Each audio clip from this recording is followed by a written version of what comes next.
Changes for the new year as a new administration takes over in Washington. We're diving into the impact Florida leaders think will come from having President Trump in the White House. Here's what's going to happen.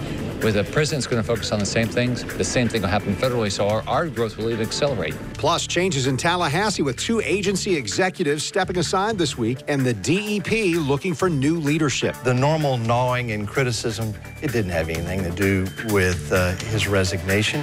It's a hard, very time-consuming job. Herschel Vineyard on environmental protection, Ted Yoho on Congress and healthcare reform, and more on This Week in Jacksonville.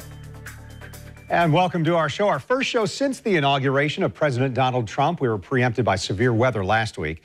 President Trump launched into his job by signing orders, trying to fulfill campaign promises. Those included withdrawing from TPP, the Trans-Pacific Partnership trade deal, which President Trump said would be a disaster. President Trump also has approved two controversial oil pipelines, clearing the way for construction to continue. The president signed executive actions to advance approval of the Keystone XL and Dakota Access oil pipelines. Keystone pipeline was stalled for years in the Obama administration until President Obama denied approval for the pipeline's construction altogether in 2015. The Dakota Access pipeline stalled amid protests opposing its construction on Native American lands. And then late last year, the Obama administration denied the company a permit it needed to complete the pipeline. By approving the Dakota Access pipeline, the president is likely to spark a new wave of protests over that particular issue. Now, Florida Governor Rick Scott met with me in Washington, and he says that he's excited about how the new president will impact the Sunshine State. Well, we need to celebrate. Look at the success we've had in Florida. We've added almost 1.3 million jobs, and now we have a president that's going to be a partner. I've known Donald Trump a long time. He's a good friend. Mike Pence is a good friend. So, and a lot of these cabinet members I've known for quite a while. Rick Pence, Wilbur Ross, Elaine Chao, and I'm spending time to get to know the rest of them. So it's going to be good for our state because we're going to be able to solve problems. That's what people elect us to do, and that's what I'm going to work hard to get done. Governor, was there a barrier to solving problems with the previous administration, or was it just tougher to do that with Mr. Obama? Well, I mean, I'll give you an example. One thing that was really frustrating to me, I talked, it was a year and a half ago about, I'd like to know in our state if Syrian refugees are going to be coming to our state. And the White House said, we're not going to tell you. I said, well, will you tell me about vetting and get my law enforcement? No. I mean, that's wrong. The federal government needs to be focused on the same thing we are. I want to keep people safe. I want people to get a job. I want people to get a good education. And it hasn't been where they're saying, how can I help you, Governor? And that's what they should. Yeah. Florida's been through a little bit this year. Certainly the election was something, the hurricanes. Where do we stand going into this next year, this year that's just underway, and how is that impacted by what happens here in Washington? It's exciting. We're clearly the best place to live. We've got the best economy. Our job growth rate is #1 in the country. So we're adding about a little over 20,000 jobs a month, 250,000 jobs a year, 350,000 people moving to our state, 150 million tourists. We're doing real well. And revenues are going up so we can invest. But here's what's going to happen. With the president's going to focus on the same things, the same thing will happen federally, so our growth will even accelerate. So I'm really excited about what's going to go on. Yeah, and people love to speculate, especially when there's an election. So there was speculation about you. Would you take a job in Washington? There's speculation about the Attorney General. Is any of that happening, or are you all staying put here leading Florida? Well, I'm staying right where I am. I love this job. I like the people. I've got about 720 days to go, and I'm going to do everything I can to make us #1 in jobs. I want to continue to beat Texas, which we're doing. Beat my good friend Rick Perry, make sure we continue to improve education, keep people safe. I don't want the Attorney General to leave. She's a good friend. We campaigned together. We've worked well together. And so I hope she stays right where she is. Yeah, good leaders usually have good advisors. What would your advice be to Mr. Trump as he becomes president? Because he's come through a little bit similar path as you, no politics until he ran for a big office. What's your advice to him should he ask you for it? Just do what you did in business. Surround yourself with really good people. Remember why you ran. Focus on those things. Get those things done. And if you do those things, good things will happen. You'll get your stuff done. Don't get distracted by all the other things that are going on around you. Focus on, why you ran. He ran to turn this country around, to do the same thing we've done in Florida. And if he goes and does that, he'll be a very successful president. Now, Congress is led by Republicans in both chambers. We spoke with Congressman Ted Yoho there in Washington. The Republican representative from Gainesville says he believes the change on Pennsylvania Avenue will make positive things happen, too. How do things change for you? What you're trying to do representing the people in your district, representing Florida, how do things change with a new administration? Well, there's going to be an adjustment and transition period there, but, the people that sent us up here we stood by the values, that we ran on. They sent us up here to stand up to those.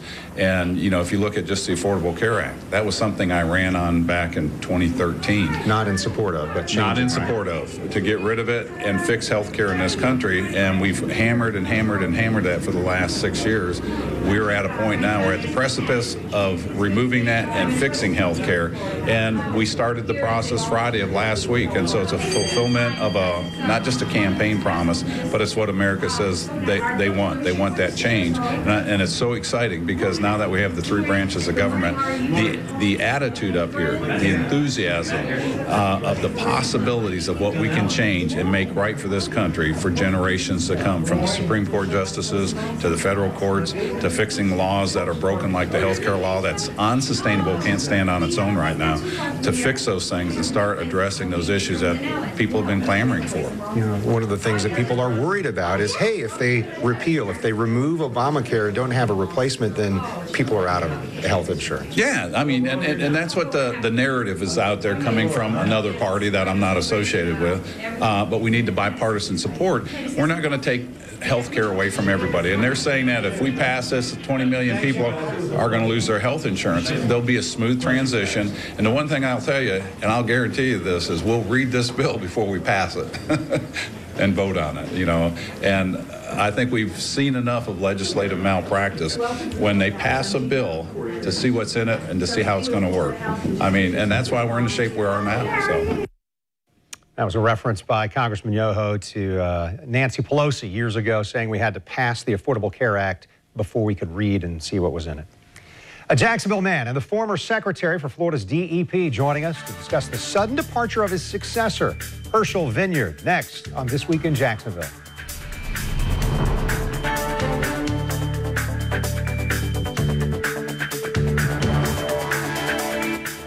Ooh, a tire commercial. Turn it up. Get Tire Kingdom's oil change for just $19.99 plus $3 disposal fee. And now get a $70 reward card on 4 Michelin tires, like the Defender LTX MS at Tire Kingdom. That's all you need. Get back to being yourself.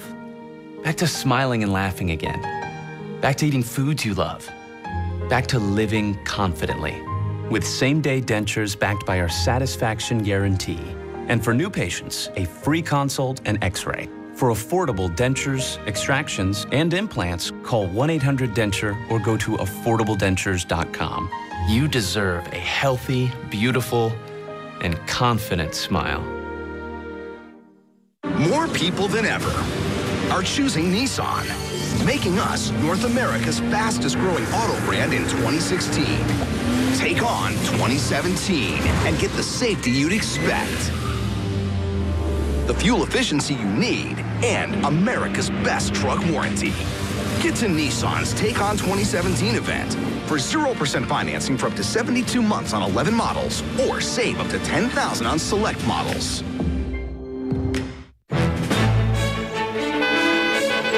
Gold fever is at an all-time high in the Sunshine State with the new Gold Rush Doubler family of scratch-off games. Everyone is rushing to Florida to strike it doubly rich. With over $1 billion in total cash prizes, the Florida Gold Rush is on. The Florida Lottery, just imagine. It's bow time at Bojangles. We marinate our chicken for 12 hours, which is about how long you can last till you gotta get some more. Get 8 pieces of our perfectly seasoned chicken for $11.99 and 4 biscuits absolutely free. Bojangles, it's bow time. You're watching This Week in Jacksonville with Kent Justice. Thanks for staying with us on This Week in Jacksonville. We're joined this morning by a Jacksonville man, makes his home here now, but has lived and worked in Tallahassee as well. Former Secretary for the Department of Environmental Protection, Herschel Vineyard. Thank you. I'm glad to be here. Thanks. We appreciate it. The reason I wanted to visit is because your successor has now stepped away from the Department of Environmental Protection. I wanted to hear your thoughts. You know him, John Steverson. You know that the Secretary is now moving into a different role with the same law firm that you're at here in Jacksonville and throughout the state. What's important going forward for the state in that role of Secretary? Sure. Well, obviously, Secretary Steverson did a wonderful job, but it's a very, very difficult job. Very rewarding, but it's time consuming. It's 7 days a week. You have the thousands of employees that work for DEP, and you got to manage all of them. Probably the most important thing that you need to have to be successful in the role of secretary is commitment. Obviously a strong commitment to the outdoors and the environment, but you've got to have a commitment to obeying the law. Sometimes you might want to make a different decision, but at the end, you've got to follow the law on what does the law tell you to do on whether to issue a permit or deny a permit. And I used to tell folks, they didn't give me a magic wand when I took over DEP. I follow the law. Secretary, and you mentioned this about Secretary Steverson also, both lawyers. Is that what's really required of someone, or is it a leadership position? Because it seems like it's maybe both. Obviously, knowledge of the law helps. There were times where I would sit down with the general counsel's office at DEP and say, let's see what the legislature or Congress directed us to do. So clearly a law degree is very, very useful. But it is, you have to have in any agency strong leadership. I mentioned DEP has over 3,000 employees, and they look to you for direction and support. And so I took the time to travel to the various district offices and talk to the troops and tell them what our vision was and give them the pat on the back that they so richly deserve. What's your view on the critical things to attend to in terms of environmental protection in Florida as we come into these final 2 years of Governor Scott being in office? I think one thing that gets short shrift in Florida and actually nationwide is water infrastructure. In too many cities across our state, our drinking water pipes are 50, 60, 70 years old, and many of them leak 10 to 30% of the water that they're delivering. And so we're losing an extraordinary amount of water just through leaking pipes. And so water infrastructure investment, I think, needs to occur. In the same way, on the other end, our local governments, wastewater utilities, they need continued investment. DEP and the legislature has been pushing money toward local governments to improve their wastewater treatment plants. It's not particularly newsworthy, but it's essential. Yeah, it's when we hear about the need for channeling money to infrastructure improvements and maintenance and expansion, we don't usually hear it about water. We hear it about roadways and other things. So that's an interesting point. It seems like your successor there, Secretary Steverson, got a lot of criticism here in these 2 years. We know that he submitted his resignation just a little bit more than a week ago. Any of that you can tell because of the criticism or because of a perceived didn't have much success here? You told me off camera that it's just some criticism comes with the job, right? Sure. You're in a high-profile position. Everybody has an opinion. And I know Secretary Steverson very, very well, and he treasures our environment. He's out on the waters and in the woods almost every weekend. And so the normal gnawing and criticism, it didn't have anything to do with his resignation. It's a hard, very time-consuming job. He's got 2 young sons and a beautiful wife, and he's paying attention to his family. Yeah, you would think maybe putting priorities where they need to be, paying attention to your family, right? Let me ask about this. So Governor Bush for a couple of terms, Governor Christ, Governor Scott now a couple of terms. So Republican leadership for the last several years, Republicans usually have to fight that battle when it comes to environmental protection that you don't always make, you make decisions that lean toward making revenue for companies rather than protecting environment. I don't think you believe that. Is that true? I think it's fake news. It's a game. I am confident that the things that we did at DEP will pay dividends for the environment for generations to come. Sure, we made some hard decisions when the state was undergoing, and actually everyone in our state was undergoing hard financial times. And so you make some tough decisions. But when the economy really roared back under Governor Scott, we invested heavily in things like our springs, which had been neglected. Yeah. The former Secretary of the DEP, Herschel Vineyard, thank you so much. Appreciate it. Glad you're back here in Jacksonville with us for a couple of years now, and appreciate your insights. Glad to be here. The Northeast Florida Association of Realtors ready to call 2017 hot, and they're doing that alongside some national real estate experts. Brad Officer joins us next.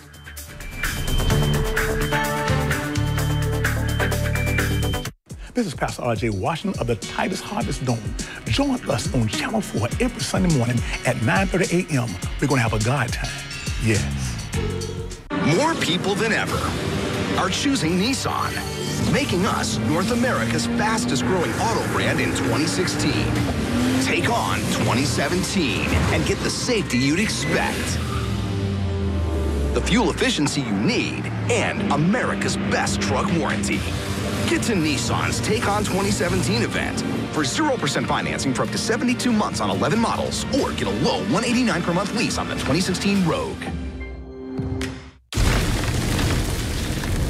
What does a steak lover eat when they're not eating steak? How about this, or this, or this? Okay, that last one was steak, but how could they not? You can't fake steak. Longhorn Steakhouse. Tonight's special Longhorn favorites.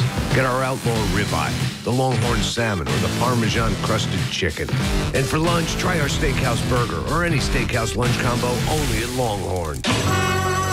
I count slowly, slowly, slowly getting faster. Once I start counting, it's very hot. Baby, I'm 90% sure the cart's moving. It is so exciting. I could count forever. Count until I drop. 1, 2, 3, 4. 1, 2, 3, 4. 1, 2, 3, 4. 1, 2. I love counting. Lease a 2017 RAV4 XLE for $219 a month for 36 months. Toyota, let's go places. The Winn-Dixie Kitchen is now on River City Live. You know, Curtis, you prepare food a lot like I do, but with a lot less smoke. Well, and more taste. Yeah, that too. If your organization would like to be placed on Channel 4's open position notification list, please call 393-9832. WJXT is an equal opportunity employer. Thanks for staying with us on This Week in Jacksonville. So this segment, I wanted to talk housing, and who better to do it with than Brad Officer. He's the host of an hour-long show on WBOB AM 600 and 101.1 on the FM, 2 to 3 on Wednesdays. Correct. It's called Real Estate 911 with Brad Officer. So Brad, give me the 411, if you will, on the housing market here. I saw at the end of 2016, this number says 27,873 home sales in 2016, largest since 2006. Is it hot in Jacksonville? It's hot. So banner year last year, right? 2016, over 27,000 homes sold. That's back up to the high numbers that we saw back in like 2006. So this is as many transactions as what we've seen in over a decade now. So it's a hot market for sure. Something to be concerned about? Because after 2006 and 7 was 2008 and 9, and yikes. Yeah, exactly. So a little different now. So some of the driving factors now are mortgage rates are at all-time lows. So we're seeing this whole last year now where we've seen rates really bouncing around kind of that 4% mark, which is just at this historical low number.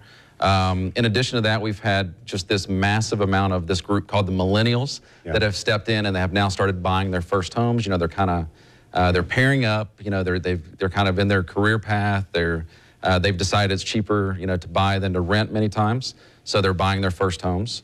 And then the third factor really that led to just this massive banner year that we had for 2016 was we are really now coming out of that housing, you know, bubble burst. You know, the hangover years are almost over here, where we've seen not only our transactions are up over this 27,000 mark, but we're also seeing prices now back up to where they were at the highs back in like 2005, 2006. So Brad, when we say banner year, is this seller or buyer's market, or is it a little bit of both in order to be a great thing overall? So last year, 2016, was definitely a what I would consider more of a seller's market, where we had the inventory was so low. We've been sitting kind of around 4 months worth of supply of actual housing available on the market.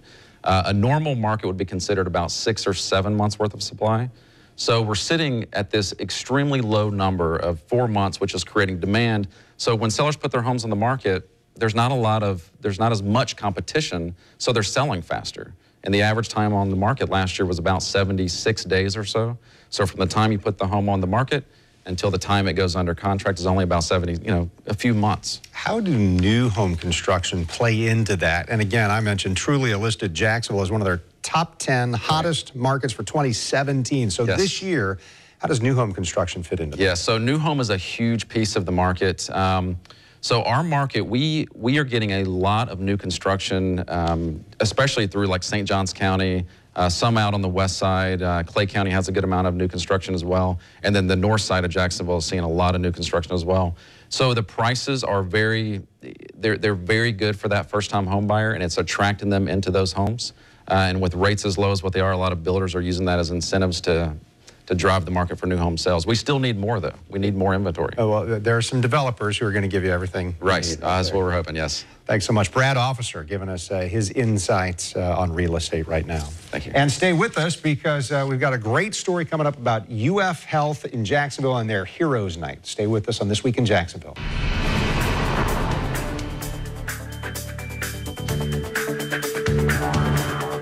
Golden Corral's ultimate 7-day brunch. Every day at 9:30 a.m. Enjoy new brunch favorites like strawberry cheesecake French toast, sausage gravy and biscuits, made-to-order omelets, carved ham, bacon, and all your lunch favorites. Your day just got a whole lot tastier. Only at Golden Corral. At the Honda Perfect Accord sales event, you can find amazing deals. 185 horsepower for exciting performance. Exceptional fuel efficiency. A sleek interior and aggressive design.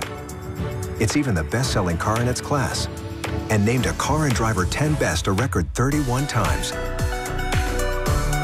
Find the perfect Accord for you at the Honda Perfect Accord sales event, happening right now at your local Honda dealer. I'm John Morgan of Morgan & Morgan. For almost 30 years, we've represented hundreds of thousands of people and have collected billions of dollars in settlements and verdicts. It has been quite a journey. Automobile accidents and injuries on the job, dangerous drugs and medical devices, tobacco verdicts, the failure to make payments for business and homeowners' losses. If you ever need us, we're here for you. And remember, together, we travel this journey to justice. Morgan & Morgan, for the people. This year, Chevy's received more J.D. Power Initial Quality Awards than any other car brand. And they received more last year, too. And the year before that. Wow. And the year before that. In fact, Chevy's received more J.D. Power Initial Quality Awards than any other car brand 4 years in a row. Impressive. Current qualified lessees can sign and drive this Chevy Equinox for around $202 a month.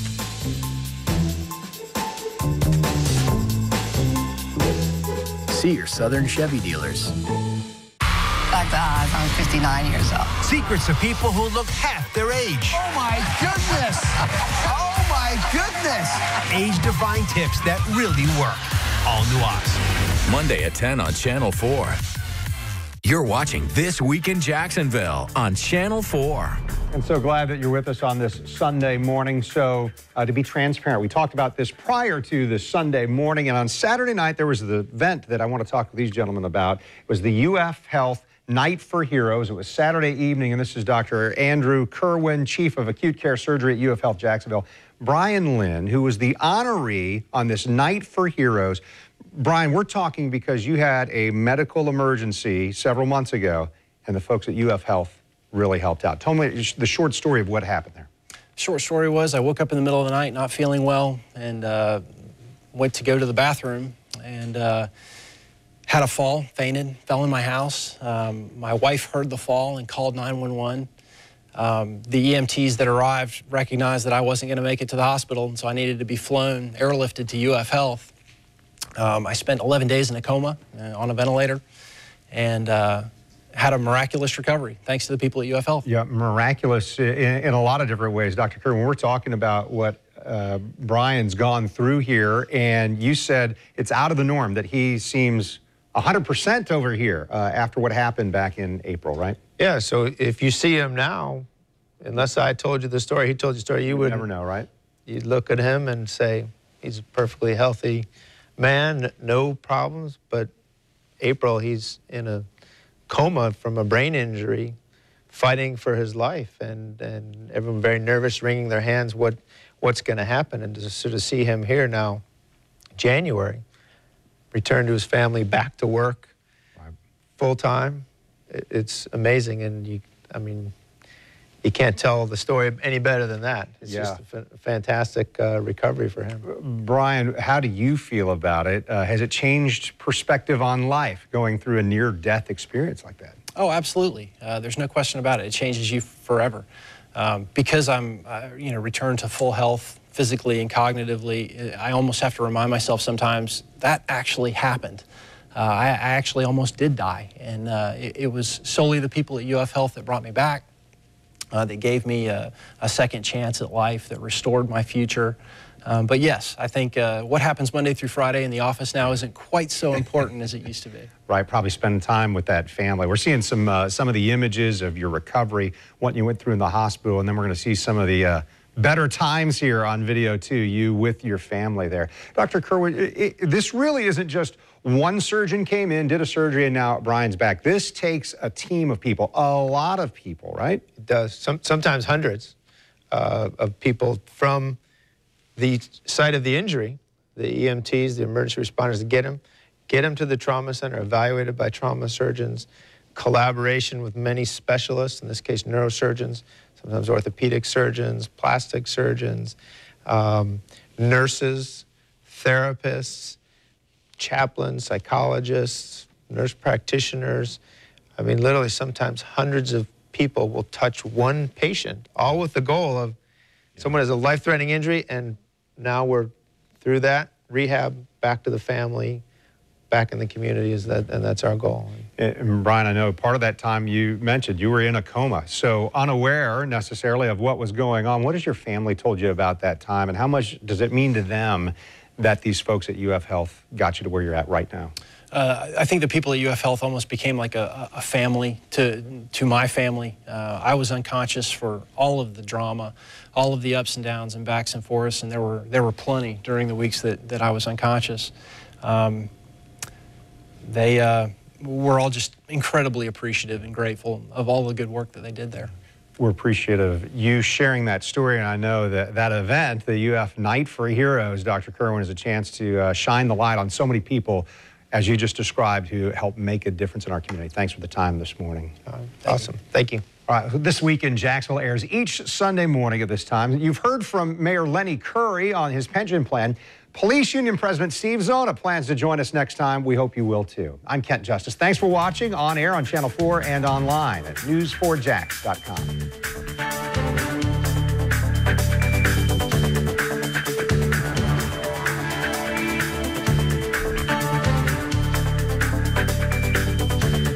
At News 4 Jax, we're always covering the news, even when we're not on TV. Stay informed, on the go, and online at news4jax.com.